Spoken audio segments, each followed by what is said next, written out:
아멘. 할렐루야. 오늘 하루도 복된 주일 되시기를 축복합니다. 이 복된 주일날 주님의 평강이 우리 성도님들에게 가득하기를 축복합니다. 오늘 말씀의 제목은요, 그들을 이기셨느니라 입니다. 원래는 모든 죄를 사하신 분이라는 제목으로 말씀을 준비하다가 또 하나님께서 귀한 마음을 주셔서 또 그들을 이기셨다라는 그 제목으로 또 말씀을 전하려고 합니다. 여러분 한번 여쭤보겠습니다. 한 주간 승리하셨습니까? 한 주간 이기셨습니까? 한 주간 이김의 삶을 사셨는지, 아니면 혹여라도 패배하는 그런 삶을 사셨는지 제가 잘 모르겠어요.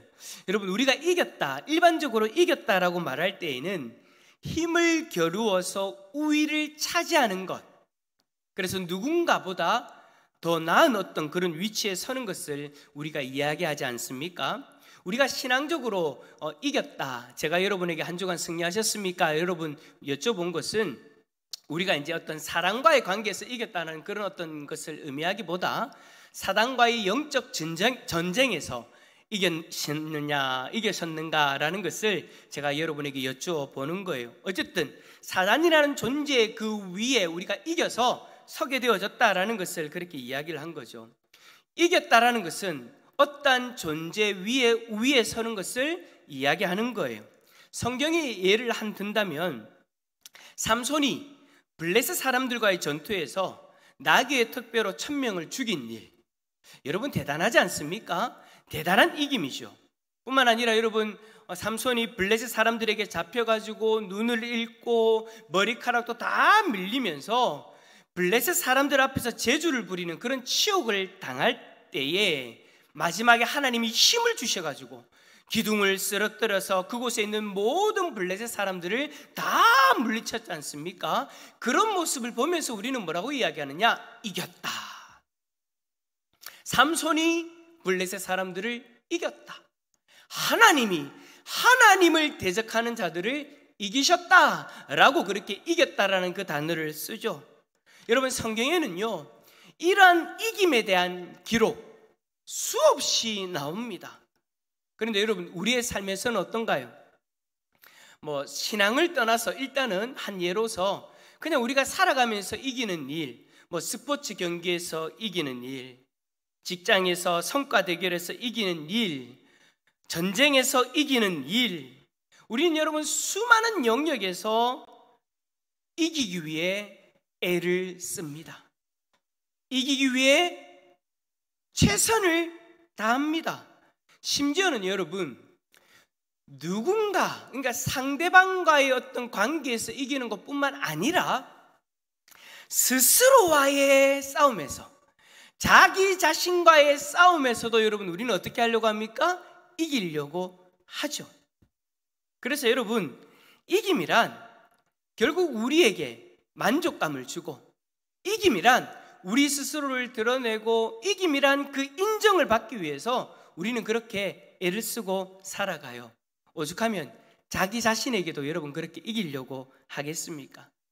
그래서 그 이김의 결과로 영광스럽고 인정받는 그 자리에 우리는 서려고 하는 거죠. 오늘 본문 성경 본문에서도 이김에 대해서 언급합니다. 오늘 성경에서 이기신 분이 누구냐? 바로 예수 그리스도이세요. 그런데 예수님이 이기셨다라고 하는 이 모습이요, 어딘가 이상합니다. 우리가 일반적으로 이겼다라고 말할 수 있는 것은 그런 영광스러운 모습이거나 세상 사람들에게 인정받을 수 있는 그런 결과로서 이겼다라고 이야기를 해야 되는데, 예수님이 이겼다라고 이야기하는 그게요, 그런 결과가 아니더라는 거예요. 예수님의 이기심은 우리가 일반적으로 이야기하는 패배한 자의 모습입니다. 여러분, 사형수가 사형 집행을 당하게 되었는데 그 사람을 보면서 야, 저 사람은 이겼다라고 이야기하는 사람이 누가 있습니까? 그렇게 말하지 않죠. 그냥 우리는 그들의 그러한 인생을 보면서 비참한 인생이다, 아니 차라리 태어나지 않았으면 좋을 법한 그런 실패한 인생이다 라고 그렇게 이야기를 해요. 근데 여러분, 예수님의 최후가요, 여러분 그렇지 않습니까? 예수님은 당시에 죄인 중에 아주 질이 나쁜 죄인들을 죽이는 십자가형에 처해졌습니다. 예수님이 재판을 받을 때나 사형 집행장으로 끌려갈 때 그 모습을 여러분 한번 생각해 보십시오. 이긴 자의 모습 없습니다. 영광스러운 모습 없습니다. 십자가에 달리시는 그 모습, 그 처참한 모습, 결코 이긴 자의 모습이 아니죠. 너무나도 비참한 그런 실패자와 같은 그런 모습이었습니다. 예수님은 딱 패배자의 모습이었다라는 거예요. 저주받은 인생으로서 온갖 계략과 술수로 인하여서 비참하게 조롱받고 십자가에서 비참하게 죽으셨습니다. 이런 모습을 보고 여러분, 누가 감히 이겼다라고 그렇게 이야기할 수 있겠습니까? 그런데도 오늘 성경을 기록한 바울은 예수님이 이겼다라고 그렇게 주장을 합니다. 그것도 그 대상이, 예수님이 이긴 그 대상이 예수님을 죽인 통치자들과 권세들이다 라고 그렇게 말해요. 세상 사람들이 듣기에는 정말 말도 안 되는 그런 일인 거예요. 당시에 예수님을 죽인 이들은 눈에 가시였던 예수님을 죽이고 승리의 계가를 불렀습니다. 그런데 그 모습을 누구보다도 더 잘하는 그 바울이, 여러분 왜 바울이 잘합니까? 바울이 그 반대편에 있었거든요. 예수님을 죽이는 그들의 자리에 서 있었거든요. 바울은 그들의 위치에 있었기 때문에, 예수님을 죽인 자들의 위치에 있었기 때문에 그들이 불렀던 그 계가 승리의 노래 알고 있습니다. 그들은 예수를 이겼다라고 생각했습니다.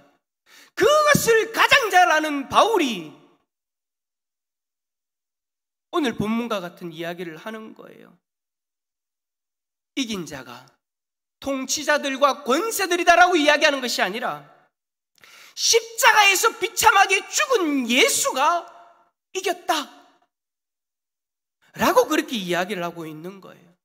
여러분, 15절에서 통치자들과 권세라고 이야기할 때 우리는 눈에 보이는 사람들도 이야기할 수 있지만 또 한편으로는 눈에 보이지 않는 흑암의 권세, 사단까지도 그렇게 포함해서 이야기한다라고 볼 수 있어요. 예수님이 죽으셨을 때 이 두 부류 모두가 자신들이 이겼다라고 승리의 계가를 불렀습니다. 심지어 성경에도 여러분 뭐라고 기록되어져 있냐면 나무에 달린 자마다 다 저주받은 자라고 그렇게 이야기하지 않습니까? 성경대로라면 하나님의 아들이신 그분이 나무의 그 십자가에서 저주받은 자로서 죽은 거예요. 그런데도 바울은 통치자들과 권세들의 이김을 인정하지 않아요. 오히려 십자가에서 죽은 그 예수가 이기셨다라고 그렇게 말합니다. 여러분, 도대체 바울은 왜 이렇게 이야기하는 걸까요? 세상 사람들이 다 봐도 죄인으로서 죽은 그 예수가, 세상 사람들이 다 봐도 패배자의 모습으로 죽은 그 예수가 왜 이겼다라고 그렇게 바울은 이야기하는 걸까요? 누가 봐도 이긴 쪽은 예수를 죽인 통치자들과 권세들인데 말입니다. 자, 이쯤 되어지면 바울이 왜 이렇게 주장했는지 우리가 궁금해지죠? 바울은 여러분, 오늘 본문의 말씀을 가만히 읽어보니까 억지를 부리는 것이 아니다라는 것을 우리는 보게 되어집니다. 세상 사람들이 보았을 때는 비참하게 패배한 자의 그 죽음으로 보일지 몰라도 바울이 이야기하는 오늘 본문의 이야기를 들어보면 예수님이 이기셨다는 것을 인정할 수밖에 없는 거죠. 자, 바울이 왜 그렇게 비참하게 죽으신 예수 그리스도가 이기셨다라고 이야기하는지 한번 살펴봅시다. 첫 번째로 그 이유에 대해서 이야기합니다.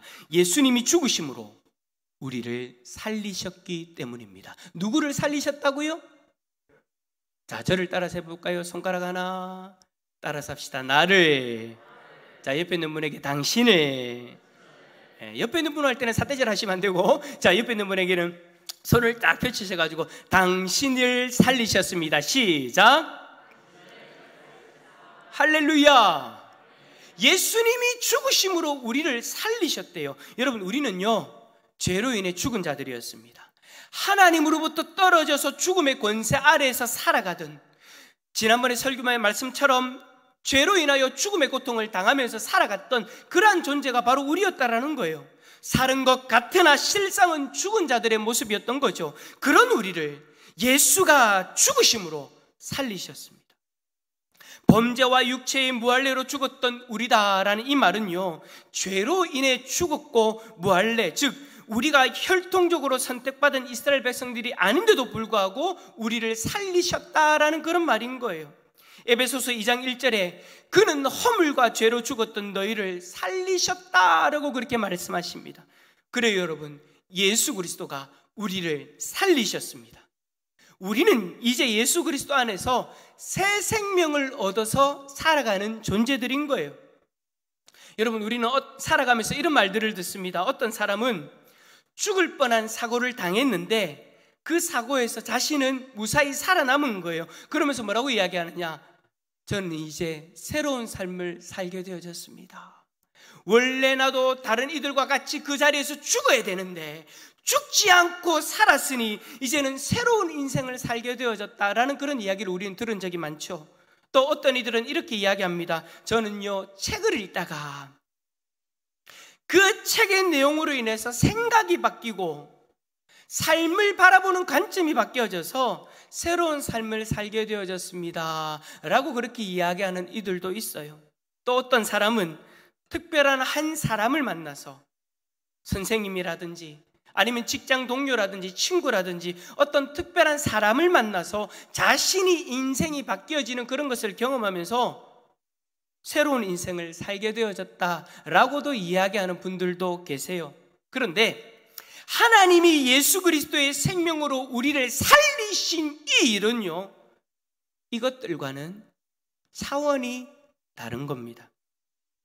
제가 방금 앞에서 소개했던 이러한 이들의 삶은요, 삶을 바라보는 시각이나 생각이 바뀐 것이거나 삶을 대하는 태도가 바뀌어져서 새로운 삶을 살게 되어졌다라고 그렇게 이야기하는 고백들이죠.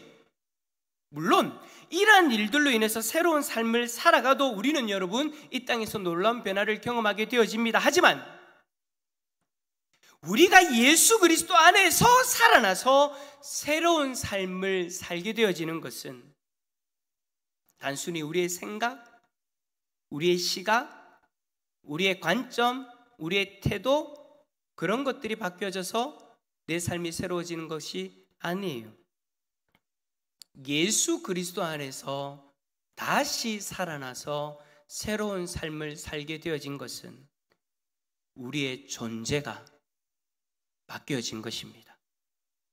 단순히 삶을 바라보는 우리의 생각, 우리의 태도, 우리의 감정이 바뀌어진 것이 아니라 우리의 영적 신분이 바뀌어짐으로 완전히 새로 태어난 거예요.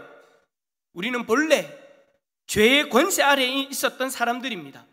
에베소서 2장 3절에 전에는 우리도 다 그 가운데에서 우리의 육체의 욕심을 따라 지내며 육체와 마음이 원하는 것을 하여 다른 이들과 같이 본질상 진노의 자녀였더니, 그 죄로 인해서 육체의 소욕을 쫓아 행했던 그런 사람들이었어요. 그런데 그는 우리가 어떤 존재였다? 진노의 자녀. 누구의 진노를 받는 자녀입니까? 하나님의 진노를 경험하게 되어지는 죄의 권속이었다라는 거예요. 그러니까 다른 말로 하나님과 원수된 자였죠. 그런데 에베소서 2장 16절에 한번 읽어봅시다. 시작. 또 십자가로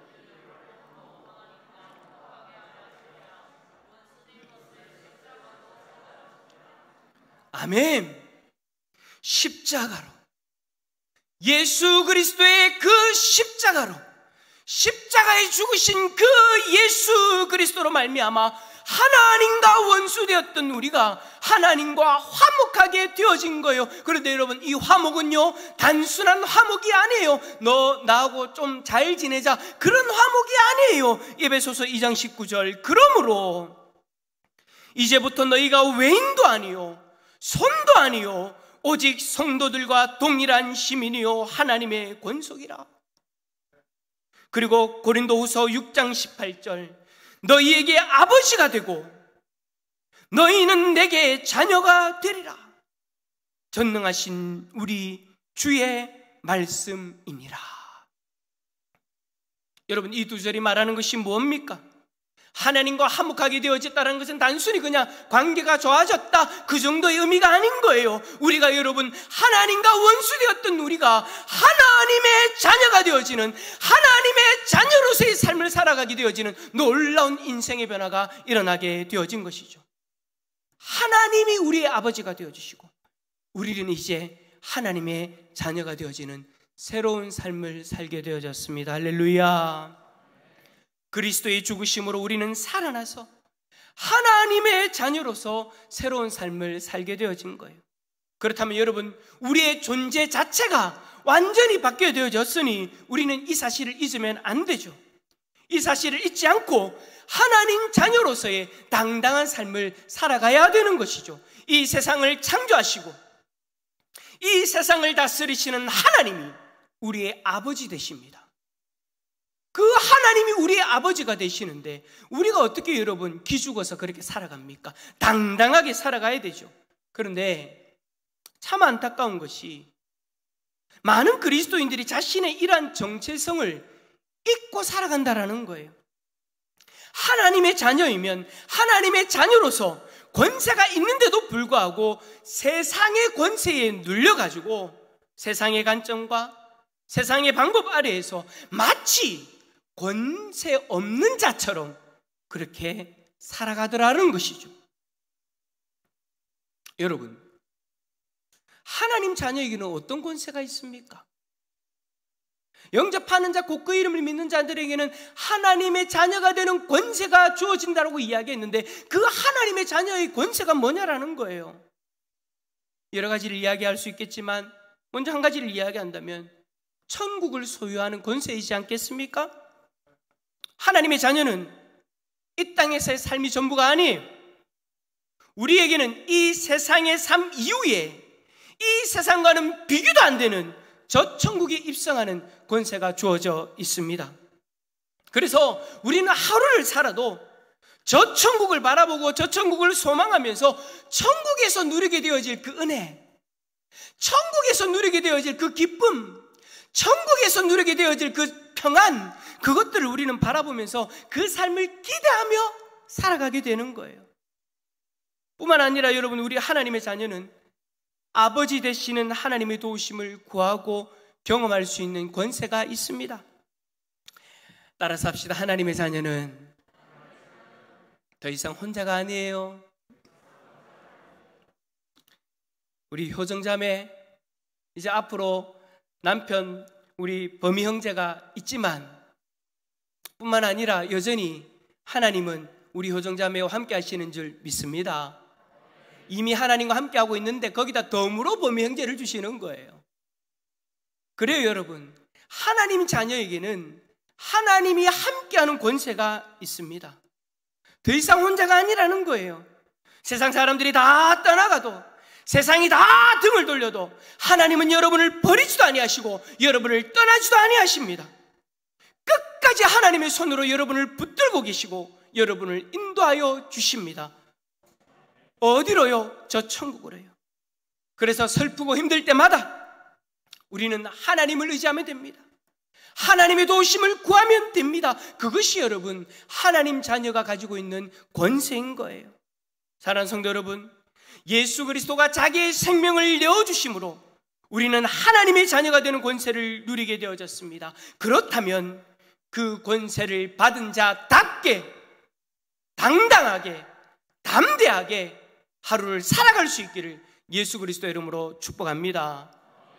뿐만 아니라 여러분, 두 번째로 그리스도가 죽으심으로 우리는 우리의 모든 죄가 사함받게 되어지는 그런 은혜를 누리게 되어졌습니다. 자, 13절 말씀 다시 한번 우리 전체를 한번 읽어볼까요? 13절입니다. 시작. 또 범죄와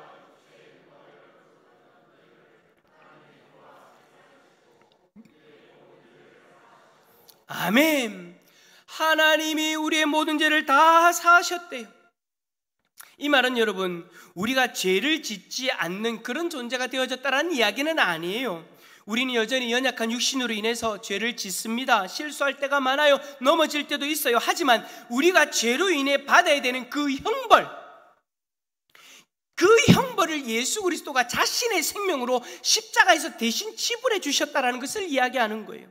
이제 우리는 예수 그리스도로 말미암아 우리의 모든 죄를 사함받은 존재인 줄 믿습니다. 이 모든 죄는 과거의 죄, 현재의 죄, 심지어 미래의 죄까지 그 모든 죄에 대한 형벌을 용서받게 되어졌다라는 것을 이야기하는 거예요. 그래서 여러분, 우리가 죄를 지으면 어떻게 하면 되느냐? 내 생명을 내어놓는다, 다른 희생 제사를 지내야 된다, 그것이 아닙니다. 이제는 예수 그리스도의 이름으로 무슨 기도를 드리면 됩니까? 회개의 기도를 드리면 되는 거예요. 그러면 우리는 이미 우리에게 주어진 그 용서의 그 근역 아래 들어가게 되는 거죠. 더 이상 우리의 죄값으로 우리의 생명을 내어놓지 않아도 된다는 이야기예요. 그렇다고 여러분 오해는 하지 마세요. 이 죄 용서는요, 하나님 앞에서 받은 죄 용서이지, 이 땅에서 누군가에게 죄를 지었는데 사람과의 관계에서 용서를 이미 받았다, 나는 죄에 대해서 용서해 주세요라고 이야기하지 않았는데도 불구하고 용서받았다라는 그런 의미가 아닙니다. 우리가 이 땅에서 사람과의 관계 속에서, 그리고 사회의 질서 속에서 지은 죄에 대한 그 형벌은요, 달게 받아야 되는 거죠. 하지만 하나님 앞에서 받게 되어지는 그 죄로 인한 영원한 형벌은 받지 않는다라는 거예요. 자, 이렇게 이야기하면 어떤 사람들은, 야, 그럼 그게 무슨 의미가 있습니까? 이 땅에서 내가 죄 지은 거에 대해서, 누군가에게 죄 지은 거에 대해서 형벌을 받게 되어진다면, 하나님 앞에서 죄 용서받는다, 이 땅에서 내가 죄에 대한 그런 것도 해결되어지지 않는데 무슨 의미가 있습니까? 라고 그렇게 이야기할 수 있겠죠. 여러분, 그런데요, 그렇게 이야기하는 분들은 우리의 삶을 너무 근시안적으로 보시는 거예요. 무슨 말이냐면, 여러분, 이 땅에서 우리의 삶은요, 그렇게 길지 않아요. 길지 않아요. 여러분, 우리가 이 땅에서 살면 몇 년을 살겠습니까? 보미 형제, 우리 효정자매하고 이제 결혼을 2달 뒤에 하게 되어질 건데 몇 년을 같이 살 것 같아요? 여러분, 이 말을 오해하지 마세요. 끝까지 가는데 7, 80년 더 산다. 지금 몇 살인데 7, 80년을 더 산단 말이야. 100살을 넘게 같이 산다. 할렐루야. 근데 여러분, 7, 80년이라는 그 인생 너머에 있는 우리를 기다리는 그 인생은요, 그거보다 더 긴 영원이라는 인생이잖아요. 이 짧은 인생을 바라보면서 그것이 무엇이 의미가 있느냐, 하나님 앞에 죄 용서받는 것이 무슨 의미가 있느냐, 여러분, 그렇게 말하시면 안 됩니다. 우리는 하나님 앞에 죄 용서함을 받아서 죽음 이후에 있는 영원한 삶을 보장받게 되어진 거예요. 영원한 평안, 영원한 기쁨, 영원한 축복을 받으며 살아갈 수 있는 삶이 보장되어지는 것이죠.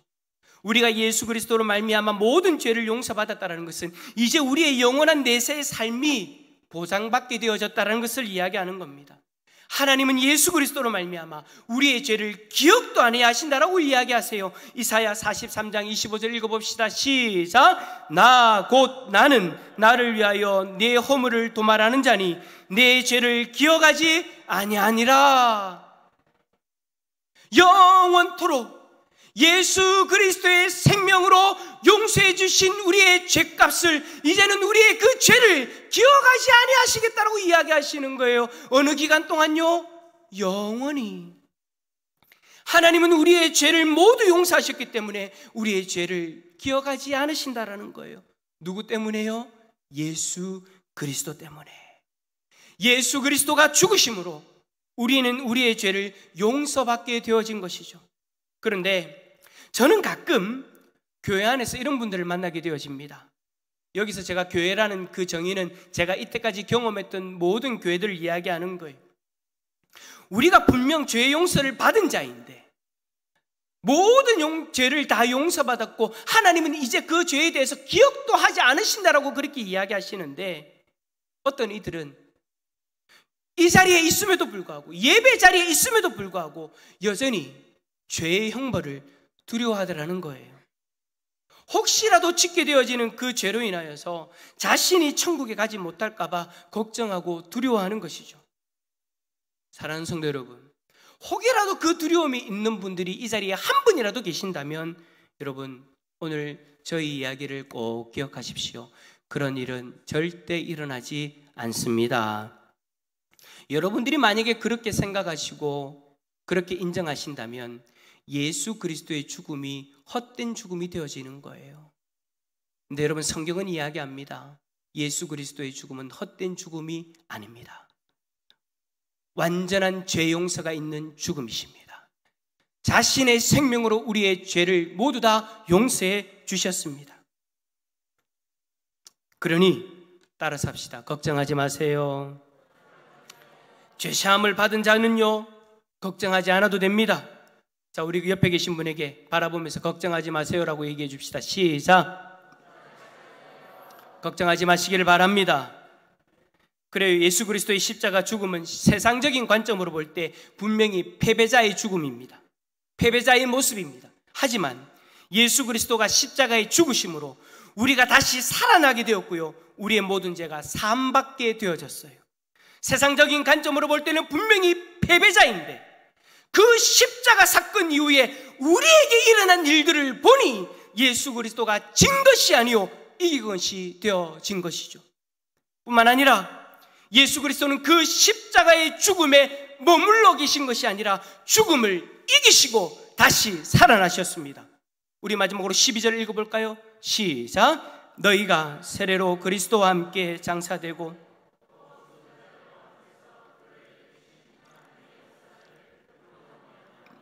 그 안에서 함께 일으키심을 받았느니라. 아멘.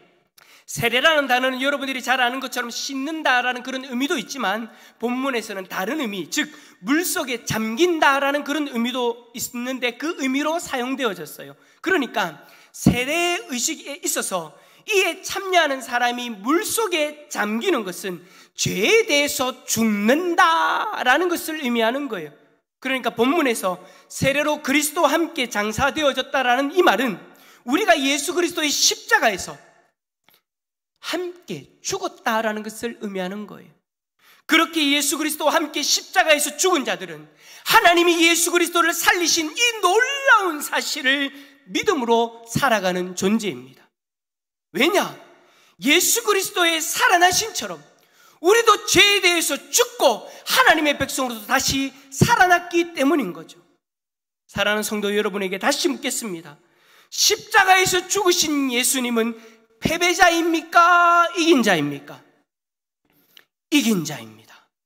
이긴 자라는 사실을 믿으시기를 축복합니다. 예수 그리스도가 죽으시고 부활하심으로 우리에게 놀라운 일들이 일어난 거예요.